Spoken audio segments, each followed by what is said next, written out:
Cricket तो रात को होता था टूर्नामेंट। चलो ना देखेगा यहाँ पे फैक्टर प्राइस डिटर्मिनेशन, ठीक है।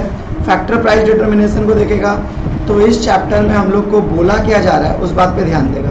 थोड़ा सा उस बात की तरफ अगर ध्यान देता है तो ऑटोमेटिकली देखो समझ में आएगा कि फैक्टर प्राइस डिटर्मिनेशन में हम लोग पढ़ेंगे क्या। थोड़ा सा पहले तुम लोग को ऊपर में ही हम इसको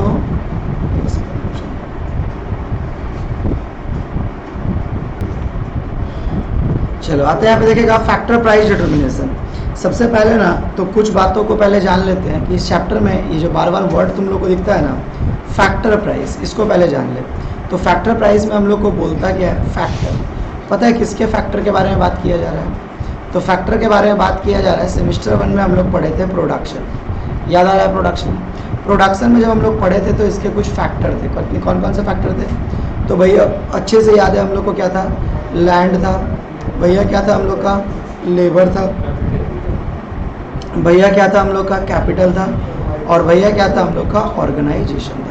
ये जो फैक्टर है ना इसी के प्राइस के डिटर्मिनेशन के बारे में बात किया जा रहा है। अब प्राइस का डिटर्मिनेशन मतलब जब हम अपने कंपनी में लेबर को रखेंगे तो उसको कुछ पेमेंट देंगे कि नहीं देंगे, तो उसका क्या डिसाइड होगा, प्राइस डिसाइड होगा। अब तुम लोग उसको गलत नाम दे देता है वेजेस, बट एक्चुअली वेजेस बोल के तो नहीं होता। आप किसी भी चीज़ का इस्तेमाल करेंगे उसके बिहाफ में अगर आप कुछ पेमेंट करते हैं तो वो क्या कहलाता है, हमारा प्राइस कहलाता है। लेकिन हम लोग अलग अलग जगह पे प्राइस का नाम क्या देते हैं, हम लोग अलग अलग देते हैं। तो लेबर के बदले में क्या देते हैं हम लोग, वेजेस। तो क्वेश्चन है कि अगर तुमसे बोले कि बाबू मेरा फीस, अगर तुम लोग भी तो मेरे को लेबर के बदले में 700 या 800 रुपया जो भी दे रहा है, क्वेश्चन है कि तुम लोग मेरे को ये 3700 क्यों दे रहा है। ये प्राइस डिसाइड कैसे होता है। उसके बाद जो बिजनेसमैन होते हैं वो क्या यूज़ करते हैं, तो वो भैया लैंड यूज़ करते हैं। क्या यूज़ करते हैं, लैंड। तो इसके बिहाफ में क्या देते हैं वो लोग, रेंट। एक्चुअली रेंट तो नहीं है, ये क्या है, प्राइस है। रेंट तो नहीं है, अगर लॉजिकली देखा जाए तो ये क्या है, प्राइस है। मैंने आपका लैंड यूज़ किया, उसके बिहाफ में मैंने आपको क्या दिया, प्राइस दिया। बात अलग है कि लैंड के बिहाफ में इकोनॉमिक्स लोग क्या बोलते हैं, उसको रेंट बोलते हैं, ताकि कंफ्यूजन थोड़ा सा ना रहे। उसके बाद में कैपिटल के बदले में हम लोग क्या देते हैं, इंटरेस्ट। अब यही लेकर के तुम लोग बहुत सारा बैंक घूमता है, तुम लोग खैर अभी नहीं घूमता है, बट जब भी तुम लोन लेने के लिए जाएगा तो तुम क्या होगा, बहुत सारे बैंकों में जाके ट्राई करेगा कि किसका इंटरेस्ट रेट ज़्यादा है और किसका इंटरेस्ट रेट कम है। ये बात हम लोग को कैसे पता चलेगा।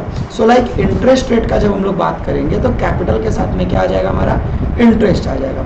ठीक। ऑर्गेनाइजेशन का मतलब क्या होता है, जो बंदा उस बिजनेस को क्या कर रहा हो, चला रहा हो। क्या कर रहा हो, जो बंदा उस बिजनेस को चला रहा हो, तो उसके बिहाफ में उसको क्या मिलता है, क्या मिलता है, वेरी गुड, प्रॉफिट। तो क्वेश्चन है कि ये प्रॉफिट कैसे डिसाइड होगा। So this all are the like production के जितने फैक्टर हैं उन सब का प्राइस कैसे डिसाइड होगा, इस चैप्टर में हमारा लर्निंग क्या है, वही है, उसी को हम लोग पढ़ेंगे। अलग अलग इकोनॉमिक्स ने अलग अलग तरीके से प्राइस को डिसाइड करने का टेक्निक समझाया है। क्लियर हुआ यहाँ पे। तो सबसे पहले द ओल्डेस्ट, कौन था सबसे ओल्डेस्ट, सबसे ओल्डेस्ट अगर बात किया गया है प्राइस यानी डिसाइड करने का बात किया गया है तो वो है रेंट के ऊपर में बात किया गया। किसके ऊपर में, क्योंकि याद करके देख, इन सारे जितने फैक्टर ऑफ प्रोडक्शन है इसमें सबसे पुराना अगर देखा जाए तो वो क्या है, लैंड है हम लोग का, जो गॉड गिफ्टेड है। राइट, लैंड जो है वो क्या है, गॉड गिफ्टेड है। सो लाइक भगवान के द्वारा दिया गया जो गिफ्ट था तो उसका पैसा, याद करके देख, एक समय लैंड के ऊपर में हमें कोई भी पैसा देने का जरूरत नहीं था। इमेजिन करके देख, यहाँ पे बहुत सारे लोग हैं जो पुराने वाले घर में रहते हैं। पुराना वाला घर मतलब जिनके दादा पापा जी ने एक रेंट पे लिया था, जिसमें एक रूम है, एक छोटा सा किचन है, बस उतना ही है। उसका रेंट अभी लगता है 15 रुपये। कौन है ऐसा यहाँ पे जिसके पास ऐसा घर है? कोई नहीं है तो लोग यहाँ पे, वाह, वेरी गुड। ऐसा देखेगा तुम, श्रीरामपुर कोट जाएगा, वहाँ पे 2-4 बस्ती है इसी तरह का, नया बस्ती जाएगा वहाँ पे है, उसके बाद में रामपुरिया जाते वक्त जाएगा वहाँ पर है। तो उन लोग का टाली का एक घर मिला हुआ है, एक एक रूम और एक किचन। उसमें ना तो किसी भी तरह का इम्प्रूवमेंट नहीं कर सकता, जैसा घर है वैसा ही रहेगा। यानी उस समय उसका जो मालिक था उसने क्या किया था, उसने लोगों के साथ कॉन्ट्रैक्ट किया था कि आप 50,000 रुपया या 20,000, उसमें तो 5-7 हज़ार रुपया दीजिए और मेरे घर में आप रेंट पे रहिए। कितना रेंट दीजिए, 1 रुपया। और ये भी लिखा हुआ था कि रेंट बढ़ने वाला नहीं है, जैसे अभी एग्रीमेंट में लिखा जाता है कि हर महीना कितना रेंट बढ़े, सॉरी हर 11 महीने के बाद कितना रेंट बढ़ेगा, 10% बढ़ेगा, बट उस समय ऐसा कुछ होता नहीं था। क्यों नहीं होता था? क्योंकि लोगों के पास जमीन का कमी नहीं था। लोग क्या कर रहे थे, जमीन देख रहे थे, कोई आ ही नहीं रहा, रेंट लेने आ ही नहीं रहा, तो उन्होंने क्या किया, ऐसे ही करके छोटा छोटा रूम बना दिया। अब छोटा रूम क्यों बना, उसके पीछे भी लॉजिक है, क्योंकि वेस्ट बंगाल में घर भाड़ा ले कौन रहा था? बंगाली तो लेने से रहे, क्योंकि बंगाली तो यहीं के थे, सबके पास में घर द्वार था।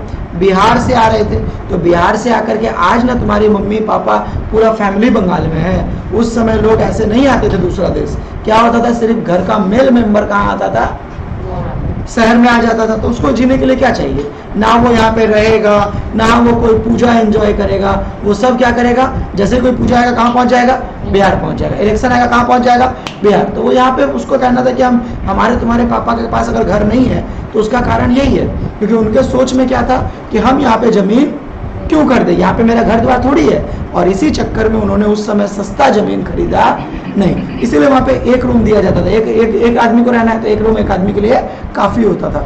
सो अब तुम देखेगा इसमें रेंट बढ़ा ही नहीं, तो तुमको समझ में आएगा कि सोच जमीन का वैल्यू कितना कम था कि अभी तक हमको कितना रुपया पेमेंट देना पड़ता है, सिर्फ 15 से 20 से 25 रुपया। यानी उस समय का जमीन का वैल्यू इतना कम था, यानी उससे पहले और चले जाएंगे तो जमीन का कोई वैल्यू ही नहीं था। लॉजिकली निकाल के देख तो रामायण युग देख ले, जहाँ पे जमीन नहीं खरीदा जाता था, न जमीन बेचा जाता था, जिसको जहाँ मन हो वहीं पे रहो। तो धीरे धीरे जमीन का क्या होने लगा, कमी। अब जमीन नहीं कमा, हमारा जनसंख्या क्या होने लगा, बढ़ने लगा। तो फिर रेंट जो जमीन जो था वो सबको मिलने नहीं लगा, लोग छीनने लगे। तो वहीं से कॉन्सेप्ट आया किस चीज का, कि जमीन के ऊपर में क्या मिलना चाहिए, रेंट मिलना चाहिए। और इसको दिया था, इस सिद्धांत को किसने दिया था, रिकार्डो बाबू ने इस सिद्धांत को दिया था, जिसे रिकार्डो थ्योरी ऑफ रेंट। समझा पाए बात को, यहाँ तक क्लियर हुआ? रिकार्डो बाबू का जो रेंट का थ्योरी था उसमें बहुत सारी क्रिटिसिज्म भी हुआ था। उनका थ्योरी आज तक सही नहीं है, क्रिटिसिज्म है, बट उसके बावजूद भी हमें पढ़ना पड़ेगा, क्योंकि उन्हीं के थ्योरी पे आधारित मॉडर्न इकोनॉमिक्स ने बहुत सारे रेंटों के बारे में बताया। सो सबसे पहले क्या पढ़ना चाहिए हम लोग को, रिकार्डो थ्योरी ऑफ रेंट। यहां तक समझा पाए, देख तो क्लियर हुआ यहां तक सबका?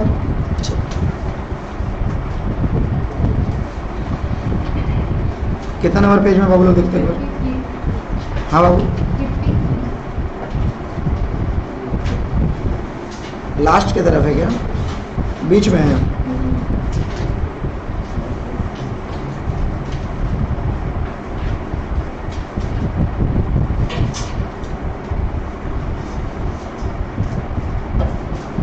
देखना तो एक बार, हम भी देख रहे हैं।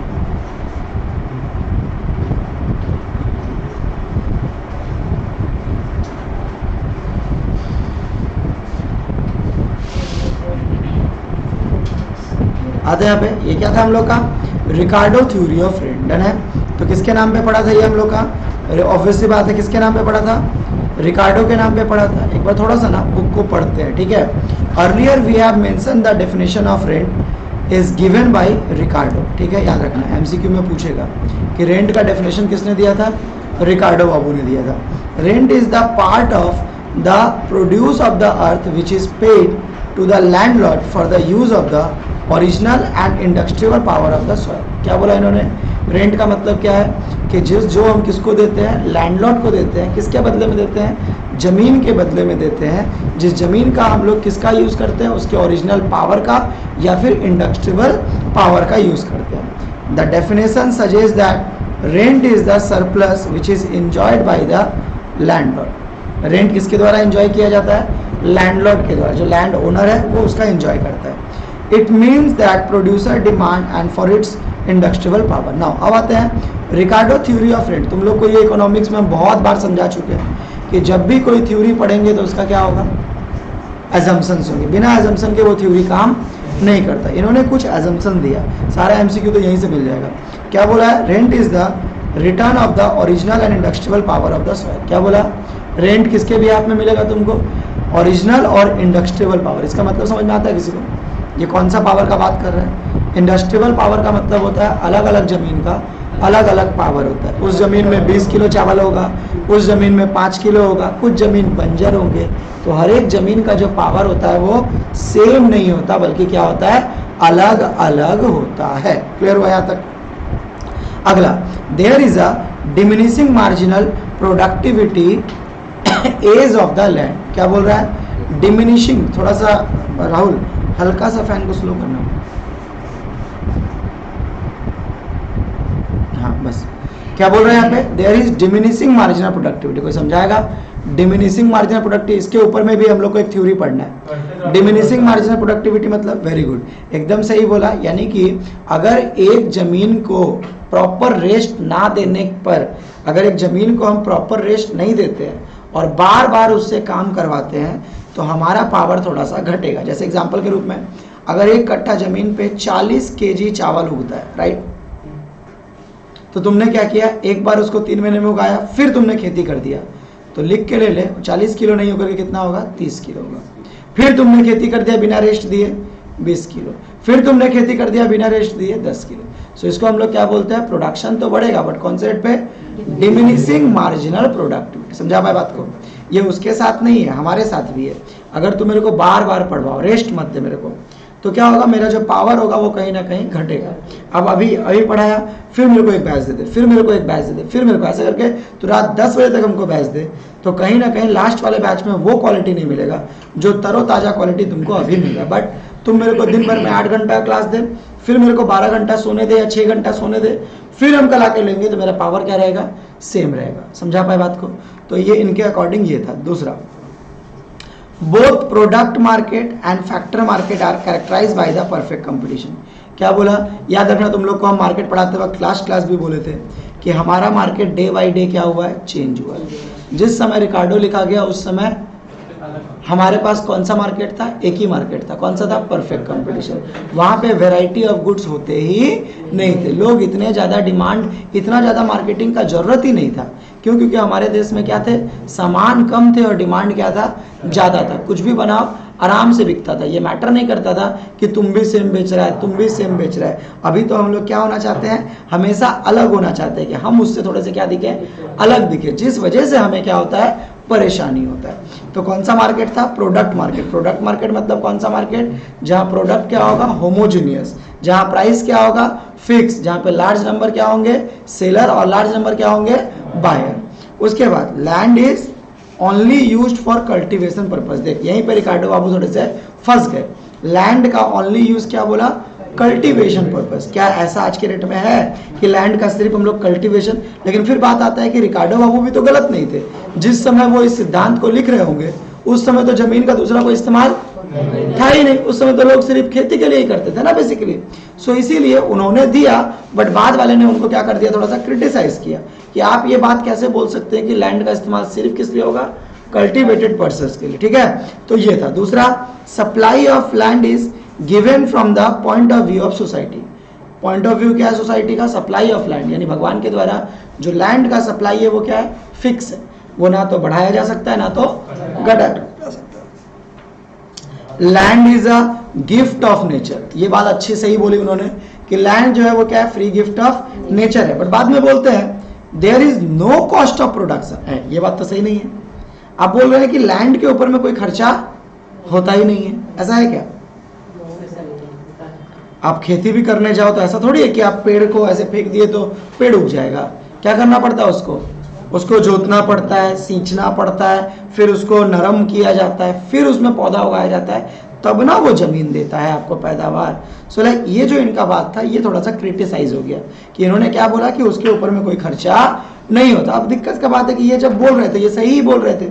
उस समय लोग इस तरीके से उगाता ही नहीं था, जितना खाने के लिए बस फेंक दो उग जाता था। ठीक है, उस समय जमीन का पावर भी बहुत अच्छा था। सो जिस वजह से उनका कहना था ये उनके अकॉर्डिंग सही है, बट बाद में इसको क्या किया गया? क्रिटिसाइज किया गया। सारा एजम्पशन क्लियर है? क्लियर है सारा एजम्पशन? किसी को डाउट है?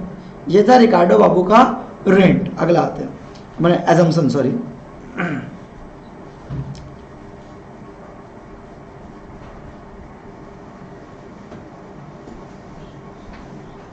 आज थोड़ा तो लोग को पढ़ के क्लियर करेंगे ताकि तुम लोग को ना, जैसे पढ़ा हम देते हैं तो क्लियर हो जाता है, बट जब बुकवा पढ़ता है तो समझ नहीं आता कि क्या पढ़ें और क्या नहीं पढ़ें। यही ना होता है ना हर्ष?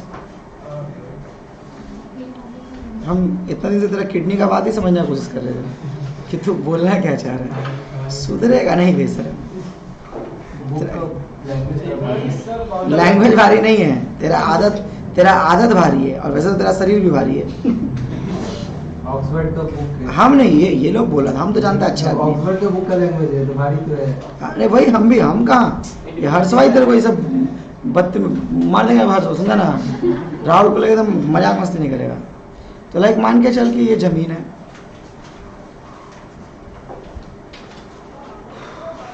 एक कट्ठा कर लेते हैं इसको। ये भी जमीन कितना है, एक कट्ठा। ये भी जमीन कितना है, एक कट्ठा, ठीक है। अब इसके ऊपर जो है वो 5 kg धान उगता है, वीट, सॉरी वीट बोलते हैं उसको, क्या बोलते हैं, वीट मतलब गेहूं होता है ना, धान को क्या बोलते हैं, हाँ राइस। छोड़ दे, रिस्क नहीं लेना है। 5 किलो, इंग्लिश नहीं पढ़ा रहे हैं, क्लियर हुआ। अब बोल रहा है रिकार्डो, और इस वाली ज़मीन पे होता है 20 kg, यानी इसका जो पावर है सॉइल का वो क्या है, ज़्यादा है। तो रिकार्डो बाबू बोलते हैं इस 5 kg के ऊपर आपको रेंट नहीं लगेगा। क्या बोलते हैं वो, इस 5 kg के ऊपर आपका जो रेंट होगा वो क्या होगा, 0। इस 5 kg के ऊपर भी जो आपका रेंट होगा वो क्या होगा, समझा पाए बात को। इन दोनों पे जो रेंट होगा वो आपका क्या होगा, 0। इस पे आपका कोई रेंट नहीं लगेगा। वो बोलते हैं कि रेंट किसके ऊपर लगेगा सर पता है, जब आप इस ज़मीन के साथ में इसको कंपेयर करेंगे तो ये जो एक्स्ट्रा 15 किलो हो रहा है ना, इसके ऊपर में क्या लगेगा, रेंट आपको देना पड़ेगा। मतलब रिकार्डो बाबू का कहना था कि ज़मीन तो हमारे देश में ऐसे ही घूम रहा है, तो हम आपको रेंट कब देंगे, जब आपके ज़मीन का ताकत दूसरे से थोड़ा सा क्या होगा, ज़्यादा होगा। तो जो एक्स्ट्रा होगा उसके ऊपर में आपको क्या लगेगा, रेंट। जैसे एक एग्जांपल के रूप में हम लोग भी आज के डेट में रिकार्डो का सिद्धांत ही फॉलो करते हैं। अगर इस बैच में अगर हमको प्राइस देना हो तो हम सबको नहीं देते हैं, किसको देते हैं, किसको देते हैं, जो सभी, जो हाईएस्ट फर्स्ट सेकंड थर्ड होता है। मेरा बोलने का मतलब क्या है कि बाकी जो नीचे पाए वो तो सभी पाए, तो तुम लोग को हम कुछ अच्छा क्यों दे। सो लाइक रिकार्डो बाबू का सिद्धांत था कि रेंट हमेशा जो मिलेगा वो किसके ऊपर मिलेगा, अगर दो जमीन को कंपेयर करेंगे तो जो बेसिक होगा उसके ऊपर में मिलेगा नहीं, किसके ऊपर में मिलेगा, आपको हमेशा जो एक्स्ट्रा होगा उसके ऊपर में क्या मिलेगा, रेंट मिलेगा। थोड़ा इस ग्राफ को देखते हो, इस ग्राफ से बहुत कुछ क्लियर होता है। लाइक मान के चल के एक ज़मीन है, इस पे कितना होता है 5 kg, एक ज़मीन है इस पे कितना होता है 10 kg, एक ज़मीन है इस पे कितना होता है 15 kg। तो बता रेंट कितने कितने पे मिलेगा, इस पे तो रेंट क्या होगा 0, इस पे रेंट कितना होगा, कितने पे मिलेगा 5 kg, क्योंकि यही एक्स्ट्रा था, इस पे मिलेगा रेंट, और इस पे कितना पे मिलेगा 10 kg पे, राइट। किसके साथ कंपेयर किया जाएगा इन सबको, इसको, क्योंकि इसको ये कौन सा लैंड माना जाता है, बेसिक लैंड माना जाता है। क्लियर हुआ, यही है रिकार्डो बाबू का सिद्धांत। क्रिटिसिज्म ऑलरेडी जो वहाँ पे जो समझा है वही उनका क्या हुआ है, क्रिटिसाइज हुआ है। चलो अब यहाँ पे आते हैं, थोड़ा इस रेंट को भी हम लोग ना आज पढ़ेंगे, ठीक है, क्योंकि रिकार्डो तो लोग समझ जाता है कि भैया ये क्या बोल रहा है, थोड़ा इसको समझते हैं। क्या बोला ये, डिफरेंशियल रेंट, क्या वर्ड यूज़ किया हम लोग को, डिफरेंशियल रेंट। क्या बोला, Ricardo said that differential rent emerge due to the difference in the productivity of land. क्या बोला कि जो हमारा लैंड का प्रोडक्टिविटी है वो अलग अलग होता है, इसीलिए हम रेंट भी क्या देंगे, अलग अलग देंगे। Thus the land greater productivity और fertility will earn more rent compared to the land with the zero fertility or productivity। MCQ में पूछेगा। So in this way the land with the minimum productivity, the roast quality land will earn no rent। समझा पाए कि नहीं समझा पाए, यही समझा रहा थोड़ा देर पहले भी, ठीक है। The land which is not able to earn any rent is known as, MCQ में पूछेगा, ठीक है। तो अगर हम लोग करके देखें लाइक ये 5 kg वाला, तो ये कौन सा हो जाएगा हम लोग का, मार्जिनल बोल सकते हैं हम लोग इसको। इसके ऊपर में रेंट क्या मिलता है हम लोग को, 0। क्लियर हुआ यहाँ तक।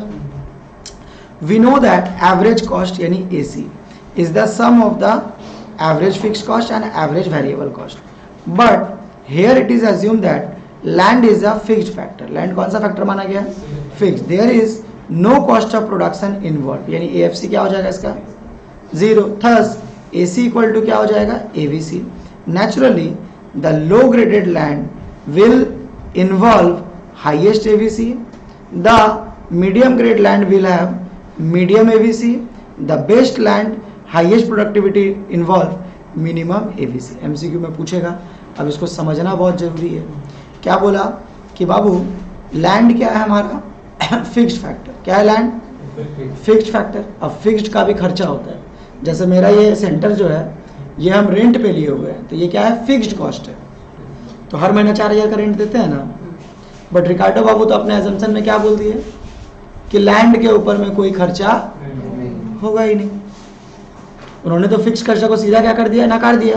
तो जब फिक्स खर्चा नकार दिया तो मेरा एएफसी भी क्या हो गया? 0 हो गया। बट जब बात आता है कि टोटल कॉस्ट जब हम निकालते हैं तो उसमें लैंड के ऊपर में कोई खर्चा नहीं किया, बट उत्पादन के लिए तो खर्चा किया। उसको कौन सा खर्चा बोला गया? Variable cost. तो बोला एबीसी। अब एबीसी का फंडा बहुत सिंपल है। एबीसी मतलब इलेक्ट्रिसिटी। अगर एक बच्चा होगा और मेरा 5 रुपया इलेक्ट्रिसिटी है तो 5/1 करेंगे तो मेरा एबीसी कितना होगा? 5 होगा। अगर मेरे पास 4 बच्चे होंगे तो अगर हम 5 रुपया को 4 से भाग देंगे तो कितना होगा? 1 पॉइंट समथिंग होगा। अगर मेरे पास 20 बच्चे हो गए तो 4 में कितना हो जाएगा? 20। तो मेरा average variable cost day by day क्या होते चलता है? कमते चलता है। डिपेंड करता है ये किसके ऊपर? अगर हम एक अच्छे टीचर हैं, मेरे पास बहुत बच्चे हैं, तो मेरा एवरेज वेरिएबल कॉस्ट क्या होगा? कम। और हम बहुत अच्छे टीचर नहीं है तो मेरा एवरेज वेरिएबल कॉस्ट क्या होगा? ज़्यादा।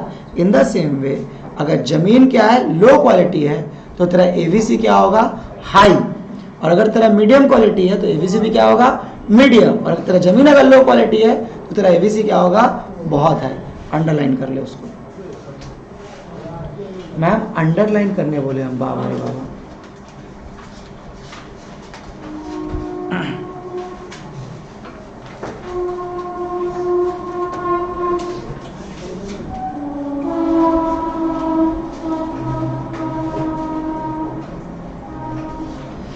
डिफरेंशियल रेंट क्लियर हुआ? तो हम लोग जो पढ़ाए एक्चुअली अभी जो तुमको पढ़ाया वो कौन सा रेंट था? डिफरेंशियल रेंट ही था। हम जो पढ़ाए वो तुम लोग कौन सा रेंट पढ़ाए? डिफरेंशियल। घर पे बैठ के ना, रात को बैठ के अपने से वो छोटा सा नोट्स बनाना। देखना तुझे नोट्स बनाएगा ना पढ़ के, फिर तेरे को याद नहीं करना पड़ेगा, वो स्टोर रहेगा। ठीक है? खाली पढ़ने का कोशिश करेगा ना तो फिर दिक्कत में फंस जाएगा। छोटा सा नोट्स बनाना तुम्हारे अकॉर्डिंग। कल मान लो तुमको भी ट्यूशन पढ़ाना है, पढ़ा ही सकता है। क्या बात है? बड़ा बात है। बोला बोला मने मन तो सोच रहे हो कि ना पढ़ाए, बट मुंह ऊपर से बोल दे नहीं रहे। झंझट वाला काम है, कौन करता है? हाँ झंझट वाला काम है। पैसा तो भाई झंझटे में है। अंबानी कौन सा सिंपल काम कर रहे हैं? कौन सा काम है? यहाँ पर झंझट वाला काम है। मुंह का और माथा का ज्यादा यूज हो रहा है। पता नहीं, हमको तो लगता है कि पैसा आ रहा है। हम इससे ज़्यादा और कुछ नहीं समझते हैं। बाकी हमको जितना घंटा खटवाना है खटाओ। अब एक आर्ट्स के टीचर है, मेरे सर हैं, बोलते हैं तुम्हारा बहुत अच्छा है। हम बोले अब क्या हुआ? बोले तुम्हें एक सब्जेक्ट पढ़ाता है, चिल करके पढ़ाता है। कितना फीस है? 300 रुपया। खटना कितना दिन है? 2 दिन। अगर कभी छूट गया तो बैकअप हम तो देखते हैं, तुम्हारा छोटा बैकअप। हम आर्ट्स पढ़ाते हैं 5 सब्जेक्ट, 5 से 6 सब्जेक्ट हिंदी इंग्लिश मिला करके। हर दिन एक सब्जेक्ट पढ़ाते हैं तो मेरा 6 दिन खत्म। हमको बैकअप देना होगा तो संडे को बैच रहता है बस। तो हम बोले तेरा फीस कितना है? बोले हम फीस लेते हैं 500। तो हम बोले हम 100 पढ़ाए और तुम कितना पढ़ाया? 50 पढ़ाया, तो बतिया इससे। हम बोले काम कर अपना सब्जेक्ट हमको दे दे, हम उसमें ज़्यादा खुश है, क्योंकि हमको अल्टीमेटली क्या चाहिए? पैसा ज़्यादा मिले मेरे भाई। एक बैच से एक बच्चा 700 रुपया फीस दे। अगर सिद्धत के साथ कैलकुलेशन बैठाए हैं हम कि अगर हम अकाउंट्स, इकोनॉमिक्स, मैथ पढ़ाएं तो हमको आराम से 700 रुपया मिलेगा। 700 ही हम रखते हैं ना, मिलना चाहिए ज़्यादा कैलकुलेशन के हिसाब से, क्योंकि 4 और 3 700 होता है लगभग, जो भी है 5 और 3.5 जो भी इस तरह का मार्केट है। अब वैसे करके हम एक साथ अगर हम पढ़ाए तो अगर 600 रुपया भी लिए तो अगर 20 बच्चा भी मेरा फर्स्ट ईयर में है तो 20 × 6 कितना? 12,000। अगर एक बैच से होता, अगर ऐसा 7 बैच हो जाए तो 12 से 84,000। उस समय मार्केट में मोनोपोली भी हो सकते हैं। कैसे? क्योंकि बाकी टीचर्स को दूसरा सब्जेक्ट लाना पड़ेगा, मेरा घर का खेती हो जाएगा, जरूरत पड़ेगा हम फीस थोड़ा और कम कर देंगे। हाँ ये सब सोच रहे हैं हम। जगह छोटा है, हाँ जगह और तो बड़ा चाहिए। ये बेशरम जगह बढ़ाना मैटर नहीं है, क्वालिटी बढ़ाना मैटर है। जगह तो मिनटों में बढ़ जाएगा। अभी अगर हम फिजिक्स वाला ऐसे फेमस हो जाए, जगह तो हमको लोग आके देंगे, सर हम इन्वेस्टर हैं, आपको 5-20 कट्ठा देना चाहते हैं। जगह बार बार बोलते हैं, बिजनेस में क्या बढ़ाना है? क्वालिटी बढ़ाना है, पैसा नहीं बढ़ाना, जगह नहीं बढ़ा, वो बढ़ जाएगा अपने आप। आगे समझा रहे हैं ये सब। हर्ष कोचिंग खोलना, ना तो अकाउंट्स पढ़ाना, ना तो इको क्या पढ़ाना, ऑल सब्जेक्ट। ये सब रिकॉर्डिंग में किसी को सुना मत देना। हम दिए हैं, देखिए जीत सर, देखिए सिट्टू है, तू लोग का तो आदत हुआ है ना कि तू लोग कहीं वो दिखाने लगता है। हाँ अगला, हाँ मजा नहीं है ना, तो दूसरा टीचर लाके कितने दिन तक रहेंगे तेरे अंदर? आज इकोनॉमिक्स के टीचर जो भी लाए 100 बच्चा होगा, वो अलग होना है, प्रकृति का नियम है। और अगर मान ले कि अगर अच्छे टीचर नहीं है तो वो वहां पढ़ाए चाहे अपने वहां पढ़ाए, बतिया इससे ना यहाँ बच्चा ना वहां बच्चा। सो लॉजिक बहुत सिंपल है। इस इंडस्ट्री में कोई भी बड़ा टीचर दूसरे बड़े टीचर के साथ में नहीं रह सकता, ये एक सच्चाई है। अब इसको जो जितना जल्दी एक्सेप्ट कर ले वो उतना अच्छा है। पैसा ठीक मिले तो हो ही नहीं सकता, पैसा लोभ नहीं है तेरे को नहीं लगेगा कि क्यों अकाउंट्स के टीचर का नाम जय जयकार हो रहा है, मेरा क्यों नहीं हो रहा? लोग मेरे को बोल रहे हैं उनके अंडर में। अरे भाई आगे इकोनॉमिक्स पढ़ाने से ना ये खास बात है कि दिमाग ना ठीक चलता है। अकॉर्डिंग टू रिकार्डो, मैं तुम लोग को भी ये बात हम समझाए, अपने पार्टनर को तभी बनाया जा सकता है जब वो तेरे मुकाबले दोनों सेम हो। तू भी 500 बच्चा लाए, वो भी 500 बच्चा लाए। ऐसा नहीं हो सकता कि तू 500 ला करके उसको 100 को दे, नहीं चलेगा। समझ में आया इन बातों को? ये इकोनॉमिकल टर्म है, समझा? फ्रेंडशिप बिजनेस पार्टनर ऐसे नहीं बना जा सकता कि तू अच्छा नहीं है हम अच्छे हैं, कभी नहीं चल सकता। दोनों को इक्वल होना पड़ेगा तब पार्टनर। इसीलिए तो पार्टनरशिप बिजनेस नहीं चलता, क्योंकि लोग गलती से क्या कर लेते हैं, फट से पार्टनर बन जाते हैं। पार्टनर तभी बनना है जब तेरा और उसका गुण क्या हो, दोनों में एक अलग अलग क्वालिटी हो। सबसे क्वालिटी सेम होने से नहीं चलेगा। स्केर्सिटी ऑफ रेंट आते हैं यहाँ पे, बोल रहा है according to Ricardo the second type of rent which can arise is known as scarcity rent. To analyze the emergence of scarcity rent, initially two assumptions are taken. The first one is that all plots of land are equal quality. क्या बोला कि सारे land क्या होंगे? Scarcity of rent में क्या होगा? The first one is that all the plots of land are equal quality. सारे लैंड क्या हो? Equal quality के हो। The second assumption is that law of diminishing physical product of land, मतलब ये स्केर्सिटी के लिए हम लोग पढ़ रहे हैं। टू एनालाइज टू एजम्पशन, क्या एजम्पशन बोला कि सारे लैंड के क्या होंगे? इक्वल क्वालिटी होंगे, और क्या होगा? डिमिनिशिंग होगा। We know that supply of land is inelastic in nature. Inelastic का मतलब, अब इनइलास्टिक पढ़ पहले, उसके बाद ना होगा। इनइलास्टिक का मतलब अगर मेरे से पूछ तो हम एक लाइन में जानते हैं, ईपी लेस देन 1। अब ईपी लेस देन 1 का मतलब बोलो सर, और हम उससे नहीं पढ़ते हैं भाई, हम पढ़ते हैं ऊपर 50 नीचे 20, है ना? इसको बोलते हैं। अब ऊपर प्राइस बैठाएंगे, अब लैंड पढ़ रहा है तो प्राइस कहाँ से आए? ठीक है, वो तो हम लोग उसके लिए पढ़े थे। अब आते हैं इस पे, respect to the number of cultivator, amount of land. देख किसके बारे में बात किया गया? कल्टीवेटर के साथ में किसका बात किया गया? लैंड। तो प्राइस और क्वांटिटी नहीं आएगा। Enough to educate the amount of land available to each cultivator is use, यानी जो भी लैंड मिला है हर एक कल्टीवेटर को वो क्या है? बहुत ज़्यादा। एक्चुअली ये एग्जाम्पल हम गलत लिखे हैं, 20/50। ठीक है, तो क्या बोला? यूज है, मतलब जमीन का कमी नहीं है। At this cultivation is quite possible until and unless the marginal revenue product, क्या बोल रहा है? Cultivation is quite possible until unless the marginal product। थोड़ा सा और देख, अब आते हैं यहाँ पे, क्या बोल रहा है यहाँ पे? MRP become 0। MRP is change in the total revenue। MRP मतलब marginal revenue product है शायद, देख तो, total revenue due to 1 unit change in the cultivated land। as we know that MRP equal to MR into MPP, ये वाला बताया था ना? MPP is falling, MRP is also falling। देख लेते हैं, रुक जाओ एक सेकंड, थोड़ा सा क्या कॉन्सेप्ट देने का ये कोशिश किया है। It is easy to understand that scarcity of rent arises when the land is very scarce and not easily available। बस इतना ही याद रखना, ठीक है, इससे ज़्यादा तेरे को कुछ याद रखने का जरूरत नहीं है। स्केर्सिटी का मतलब वो बोल रहा है कि मान लिया गया कि लैंड हम लोग, ये तो रिकार्डो देख, दोनों कॉन्सेप्ट सेम ही है।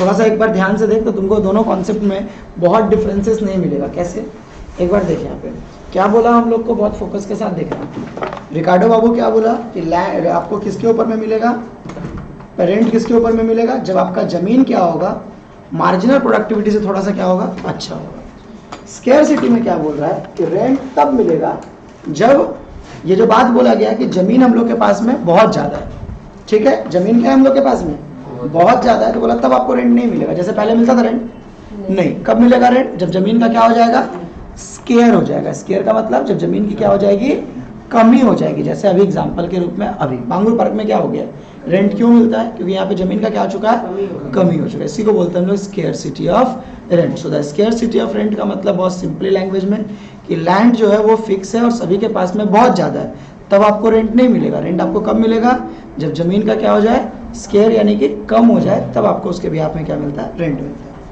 तो अगर तुमसे पूछेगा कि रिकार्डो थ्योरी ऑफ जो रेंट है वो कितने तरह का है, तो आंसर क्या आएगा, दो। कौन कौन सा, डिफरेंशियल रेंट और क्या है, scarcity of rent. Differential rent में क्या बोला कि आपको रेंट तब मिलेगा जब मार्जिनल से थोड़ा सा क्या मिलेगा, ऊपर मिलेगा। स्केर्सिटी में क्या बोला, रेंट आपको तब मिलेगा जब जमीन का क्या हो जाएगा, कमी हो जाएगा। अब आते हैं limitations of Ricardo theory of rent. चलो ना, मेरे से उल्टा सीधा बुलवा देता है, समझा ना। अब हमको ना इसको एडिट मारना पड़ेगा, कहा तो लोग कोई ठीक नहीं है, तो लोग पे हमको इतनी को भरोसा नहीं है। हाँ वो निकल गया, वही मन में मेरा वही चल रहा है कि अब एक और मेहनत बढ़ा दी है। कितना बढ़िया वीडियो चल रहा था। सबसे कम भरोसा हमको रोला पे। According to Ricardo, land is a free gift of nature, no cost of production. बता दिए ऑलरेडी, बताने की जरूरत है। यही क्या था, क्रिटिसिज्म था। According to Ricardo there is no alternative use of land, समझा दिए थे, only cultivation. Land can earn rent even if there is no difference in the fertility, समझा दिए थे। The concept of marginal land with zero rent is a questionable, मतलब अरे भाई ठीक है, मेरे ज़मीन पे एक्स्ट्रा ऑर्डिनरी नहीं है, इसका मतलब मेरा ज़मीन पे जो बेसिक होता है क्या उसके ऊपर रेंट नहीं मिलना चाहिए, मिलता ही है भाई, सबको रेंट मिलता है। उसके बाद Ricardo assume that marginal land with zero rent नहीं होना चाहिए। Ricardo opinion that only land can earn rent. अच्छा एक और बात, फैक्टर ऑफ प्रोडक्शन कितने थे बाबू, land, labour, capital, organisation. Ricardo बाबू का कहना था कि सिर्फ लैंड के ऊपर ही क्या मिलता है, रेंट, बट एक्चुअली ये तो सच बात नहीं है।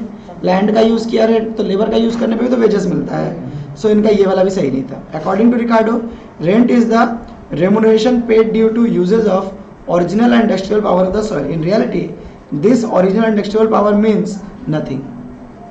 अब बोल रहा है ये जो बात बोला गया कि उसका पावर ज़्यादा होगा, उसका पावर कम होगा, ऐसा कुछ नहीं होता है। हर किसी को क्या मिलता है, पैसा मिलता है, किसी को ज़्यादा किसी को कम। Although in macro sense supply of land is inelastic, it is not so far particular cultivator. So ये तुम लोग का एकदम पढ़ के जाना, मैंने मान के चल के 3 MCQ तो सिर्फ रिकार्डो बाबू देंगे तुम लोग को, कम से कम 3 से 4 MCQ और कुछ नहीं है। एजम्पशन, लिमिटेशंस और जो ऊपर में स्केर्सिटी पढ़ा है और डिफरेंशियल पढ़ा है, ठीक है।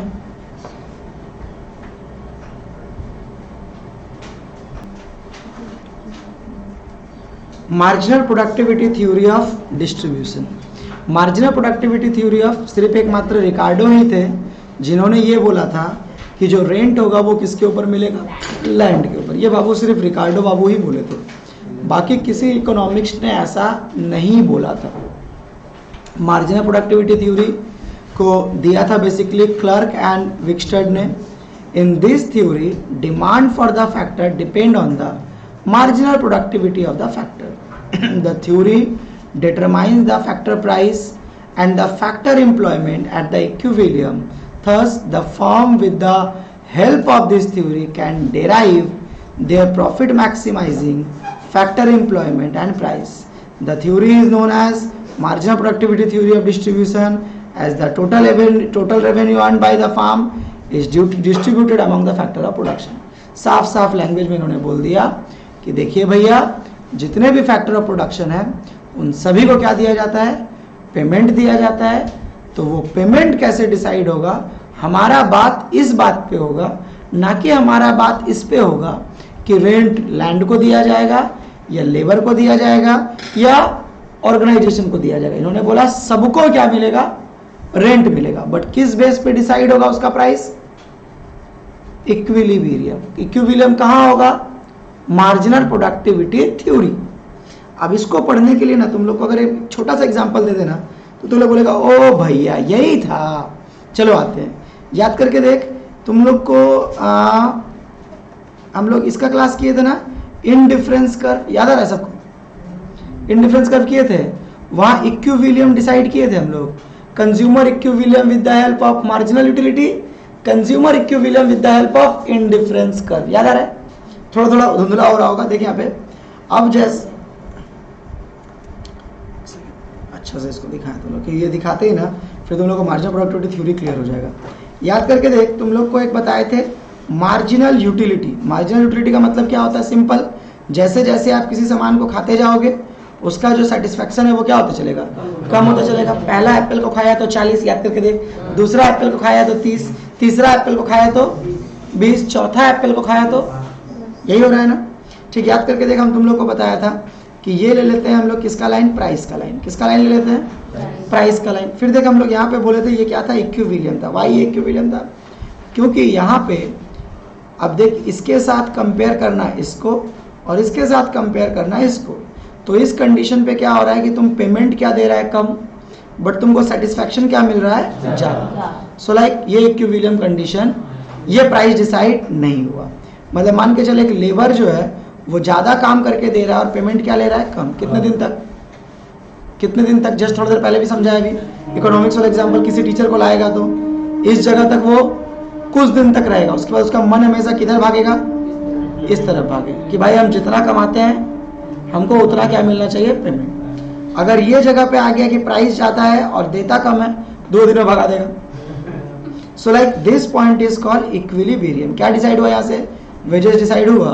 तो यही बात कौन बोलता है, marginal productivity theory. Simple language में समझा पाए कि नहीं समझा पाए? तो कोई भी रेंट देख ऐसे ही डिसाइड होता है।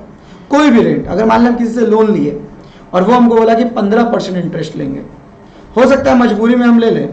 एक बार लोन पास हो जाने के बाद हम पता है क्या करेंगे, उस लोन को ट्रांसफर कर लेंगे कहाँ, गवर्नमेंट बैंक में, और वहाँ मेरा हो जाएगा 9%। अल्टीमेटली 9% जो है वो क्या है, इक्विलिब्रियम है।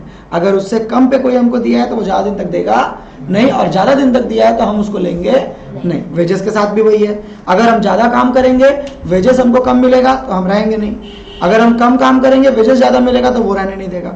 यानी हर फैक्टर के साथ में सबसे देखा जाए तो एप्लीकेबल बंदा क्या है, यही है। इस तरीके से क्या डिसाइड होगा, रेंट बोल, वेजेस बोल, प्रॉफिट बोल, ये सारी चीजें डिसाइड होंगी ठीक इसी तरीके से डिसाइड होंगी। समझा पाए बात को, क्लियर हुआ? इसी को बेसिकली नाम क्या दिया गया, marginal productivity theory of distribution. अब देखिए यहाँ पे क्या बोल रहा है, तो सबसे पहला बोला perfect competition in the factor market, perfect competition in the product market, diminishing marginal product. तो तुम लोग को बार बार समझाए हुए हैं कि एक ही चीज पे अगर बार बार करेंगे तो क्या होगा, प्रोडक्शन मेरा घटेगा। ठीक, हम लोग यूटिलिटी में भी वही पढ़े थे, अगर पहला एप्पल खाएंगे तो ज्यादा सेटिस्फैक्शन, सेम एप्पल फिर खाएंगे तो कम सेटिस्फैक्शन। ठीक, यहाँ भी वही चलता है। उसके बाद होमोजेनिटी, ऑब्वियसली बात है ना, मार्केट जब कौन सा था, परफेक्ट कंपटीशन, तो वहां पे होगा भी क्या, होमोजीनियस होगा।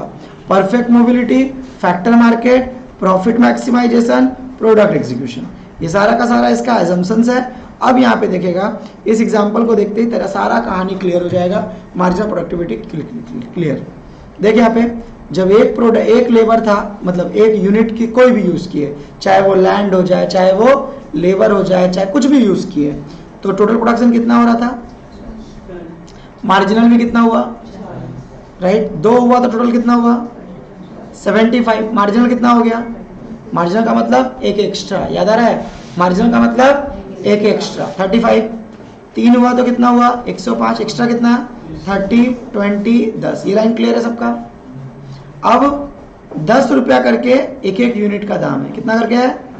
10 रुपया करके, राइट। तो पहला से कितना हो रहा है? 40, 400 का। वो कितना का सेटिस्फेक्शन दे रहा है? 400 का। दूसरे से 300, 300, 200 और 200। उसको रेमुनरेशन हर जगह पे कितना मिलता है? हर जगह पे कितना मिल रहा है रेमुनरेशन? कौन सा वाला सही जगह है?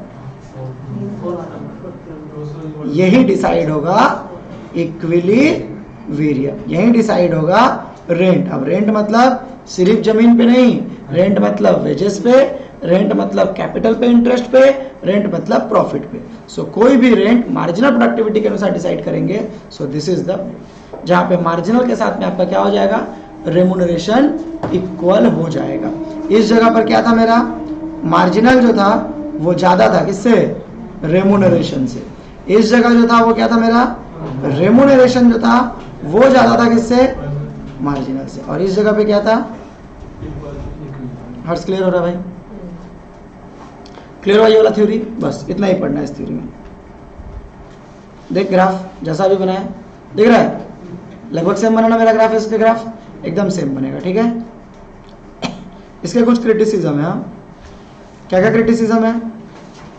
पहला, ये बोल रहा है कि दोनों मार्केट क्या है? परफेक्ट कंपैरेटिव, जो कि रियलिटी में है ही नहीं। परफेक्ट कंपैरेटिव होता है क्या रियलिटी में? नहीं होता। This theory also assume that full employment, ये थ्योरी क्या बोलता है? सभी के पास रोजगार होगा तब ऐसा होगा, ये संभव नहीं है। Homogeneity of the factor unrealistic है। One of the factor important assumption theory is perfect divisibility. पता है परफेक्ट डिविजिबिलिटी का मतलब क्या होता है? हम लोग किसी भी चीज को परफेक्टली डिवाइड कर सके, जो संभव नहीं है। जैसे हम लोगों ने हर चीज को डिवाइड करके दिखाया, इतना काम इतना, इतना काम इतना, इतना काम, ऐसा डिवीजन संभव नहीं है। और उसके बाद this theory assume that total product को इन्होंने निकाल दिया। सिर्फ इन्होंने किसका बात किया? मार्जिनल का बात किया। किसका बात किया? मार्जिनल। अब तुमको समझाते हैं कि मार्जिनल का मतलब क्या होता है। मान के चल, हम तेरे को 3 महीना से अच्छा पढ़ा रहे हैं, हम तेरे को किसी एक दिन खराब पढ़ा है, तो उसके बेस पे जाके नहीं ना बोल सकता सबको कि अमित भैया खराब पढ़ा रहे हैं। या हम 3 महीने से खराब पढ़ा रहे हैं, एक दिन अच्छा पढ़ा रहे, तो उसके बेस पे भी नहीं बोल सकता। तो यहाँ पे जब मार्जिनल को लिया गया, मतलब क्या? एक एक्स्ट्रा। तो फिर बाकी का क्या हुआ? बाकी टोटल का भी तो कुछ वैल्यू होगा, इसलिए बोला गया कि इस थ्योरी में ये एक थोड़ा दिक्कत वाला है। उसके बाद it is assume that marginal of wages that all unit of labour are perfectly mobile. In reality labour mobility is a ideal situation which is not participle. तो ये था तुम लोग का marginal productivity theory of wages. Clear है? यहाँ तक? Doubt है किसी को? चलो वेरी गुड। अगला चलो फोकस कर। एक क्वेश्चन है यहाँ पे, कैन रेंट बी नेगेटिव? ठीक है, इसको देखेगा। कैन, तुम लोग को पास माइक्रो करवाएगा, growth and development, social issue को बढ़िया से पढ़ना, जितना बार हो सके चैप्टर को पढ़, नहीं तो फिर फंसेगा। हम देखते हैं कुछ को तुम लोग को शॉर्ट की वगैरह दे दें। कैन रेंट बी, इस ये सेमिस्टर में टफ है, लग रहा है सबको ना लॉलीपॉप। रुक जा। Can rent be negative? क्या रेंट नेगेटिव हो सकता है? बोल रहा है economic rent according to the modern view difference the actual earning, मतलब total earning, and transfer earning, minimum supply price. So if the transfer earning exceeds the total earning, economic rent is negative. This is very unlikely and only possible if the factor of supply curve is negatively sloped. यानी पूछेगा कि क्या rent negative हो सकता है, तो answer क्या मारना? नो मारना। बेसिकली आंसर, रेंट कभी भी नेगेटिव, रेंट नेगेटिव कैसे होगा भाई? पॉसिबल है क्या? It's very difficult. तो बोला कि ऐसा कभी हो नहीं सकता। अगर हुआ तो कब होगा? कब होगा? जब सप्लाई कर्व जो होगा वो क्या हो जाएगा? Negatively slope. अंडरलाइन कर ले इसको ना। अब यहाँ पे वो क्वेश्चन पूछा है, इसका आंसर तुम लोग मेरे को 2 मिनट के अंदर दे देगा। Rent in other factor of income, क्या बोला? क्या rent other factor of income के अंडर आता है? मतलब सभी फैक्टर पे मिलता है? Answer is yes. क्या क्या बोला यहाँ पे? Element of rent in the wages. पढ़ाना पड़ेगा क्या? नहीं ना? क्लियर है ना? रेंट क्या होता है? वेजेस में होता है। उसके बाद क्या बोला? Element of rent in the interest. किस में होता है? इंटरेस्ट में। उसके बाद प्रॉफिट भी होता है। क्लियर है? यहाँ पे रेंट एंड प्राइस को लेकर के को डिबेट दिया है, ठीक है। और ये टॉपिक है, तो हमको देख लेने दे क्या क्या पढ़ना है, ज़्यादा मत पढ़नी तो फिर ठीक है। अभी ना 2 टॉपिक पढ़ा ना, क्या क्या पढ़ा है को marginal productivity theory of rent पढ़ा और एक रिकार्डो, इन्हीं दोनों को रहने दे। मॉडर्न थ्योरी आज मत पढ़ क्योंकि मॉडर्न थ्योरी के साथ कंफ्यूज हो जाएगा। अब यहाँ पे थोड़ा सा ये सब पढ़ ले। Element of profit, element of profit मतलब सिंपल है। एलिमेंट ऑफ प्रॉफिट, प्रॉफिट तुमको क्यों मिलता है, किसके वजह से मिलता है? रिवॉर्ड ऑफ इनोवेशन, कोई दिक्कत? मोनोपोली पावर क्रिएट कर दे, फैक्टर एक्सप्लॉयटेशन कर दे, लेबर का ज़्यादा यूज कर, windfall gain, reward of risk. Windfall gain पढ़ना 2 मिनट में समझ में आ जाएगा। Product differentiation, support by the government, merger, इन सबसे क्या मिलता है तुमको?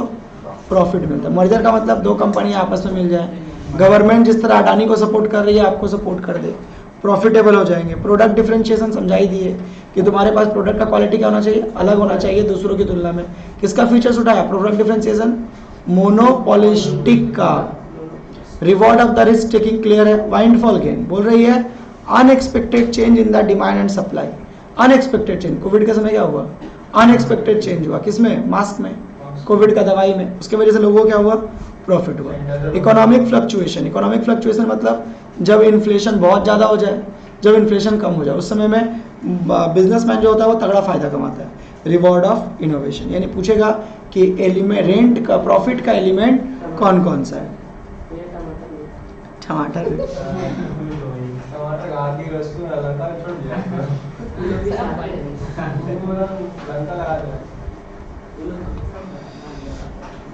बहुत बड़ा चैप्टर है तो इतना कर समझा। एक दिन में ना सारा नहीं पढ़ाया, पढ़ाने जाएंगे ना मॉडर्न थ्योरी, फिर जो दोनों समझा है ना वो दोनों चला जाएगा माथा से, ठीक है? इतना करना, अभी क्या दिक्कत है? आना घर से पढ़ने से अच्छा है पढ़ लेना यहीं पे। इसी सप्ताह तक बुलाएंगे। आज कौन सा डे है बोल? थर्सडे है ना, सो फ्राइडे सैटरडे संडे आना। फ्राइडे कल तो नहीं होगा। का है जिस तरह क्लास के बाद ले ले बेसरम लोग। जिस तरह का बड़ा 11 बजे तक चलेगा। पढ़ा 11 बजे तक चलेगा। समझा रहा कॉस्ट रेंट नहीं समझ, वो जो मॉडर्न थ्योरी ऑफ रेंट का पार्ट है, समझ समझाने जाएंगे ना पूरा अभी घट जाएगा, ठीक है? हम तो तुम लोग को सारा ही पढ़ा दिए थे ना, बट अभी हम देख रहे हैं भाई कि एक साथ पढ़ाएंगे, फिर अगले बार ऐसा कहानी बोलेगा कि भैया डाउट लग रहा है। इतना पढ़ के आना, आधा MCQ तो यहीं से आएगा।